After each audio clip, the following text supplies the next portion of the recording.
Hi, hello, నమస్తే. Welcome to W M M talks. I'm Abhiram. ఈరోజు వార్తలు చూద్దాం.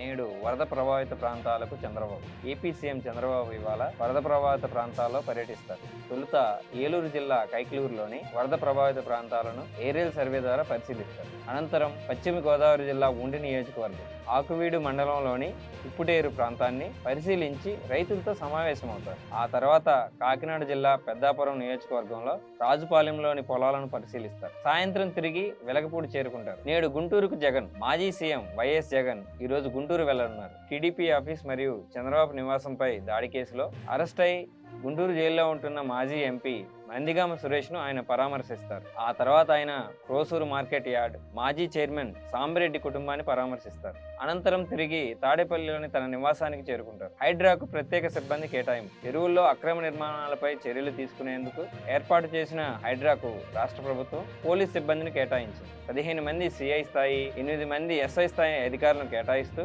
డీజీ మహేష్ భగవత్ ఉత్తర్వులు జారీ చేశారు. హైడ్రాకు కమిషనర్ గా రంగనాథ్ ఉన్న సంగతి తెలిసింది. ఉచిత బస్సుతో అద్భుత ఫలితాలు. తెలంగాణలో ప్రజల అవసరాలకు అనుగుణంగా ఆర్టీసీ కొత్త బస్సులు కొనుగోలు చేయాలని సీఎం రేవంత్ రెడ్డి ఆదేశించారు. ఉచిత బస్సు పథకం అద్భుత ఫలితాలు ఇస్తుందని అధికారులు సీఎం కి చెప్పారు. ఇప్పుడు వరకు 83.42 కోట్ల మంది మహిళలు ఉచితంగా ప్రయాణించారని, దీని ద్వారా ప్రయాణికులకు 2,840 కోట్లు ఆదాయాన్ని చెప్పారు. వివిధ జిల్లాల నుంచి హైదరాబాద్ లోని హాస్పిటళ్లకు వస్తున్న మహిళల సంఖ్య పెరిగిందని వివరించారు. త్వరలోనే ఆపరేషన్ బుడమేరు కబ్జా చేస్తే శిక్ష.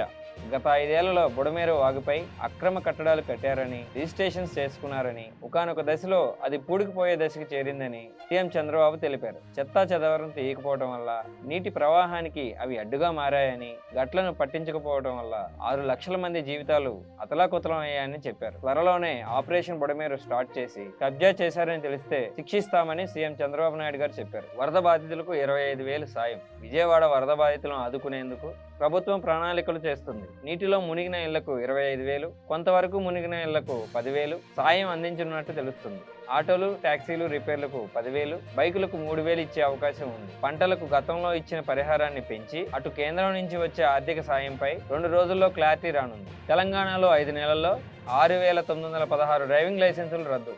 తెలంగాణలో గత 5 నెలల్లో ట్రాఫిక్ నిబంధనలు పాటించని 6,916 మంది డ్రైవింగ్ లైసెన్సులు సస్పెండ్ చేసినట్టు రాష్ట్ర రవాణా శాఖ చెప్పింది.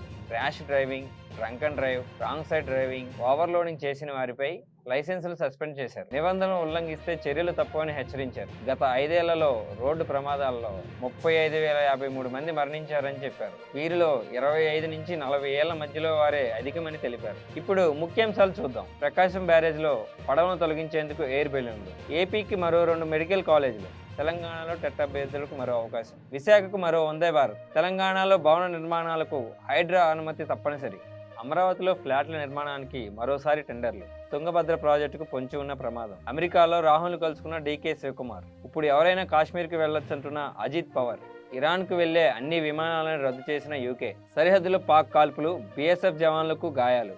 ఆకట్టుకుంటున్న దేవరా ట్రైలర్. సెన్సార్ కంప్లీట్ చేసుకున్న దేవరా. వరద బాధితులకు చెరో 25 లక్షలు ఇచ్చిన దిల్ రాజు, నాగవంశీ. నా రికార్డుని ఎవరూ బ్రేక్ చేయలేరంటున్న ముత్తయ్య మురళీధరన్. టెస్ట్ క్రికెట్ని ఇంగ్లాండ్ అవమానించిందంటున్న మైకేల్ వార్న్. ఇండియా ఏ జట్టులోకి తెలుగు కుర్రాడు. ఇవి ఈరోజు వార్తలు ముఖ్యాంశాలు. రేపటి వార్తలతో మళ్ళీ కలుద్దాం. అప్పటి వరకు చూస్తూ ఉండండి డబ్ల్యూఎంఎం టాక్స్.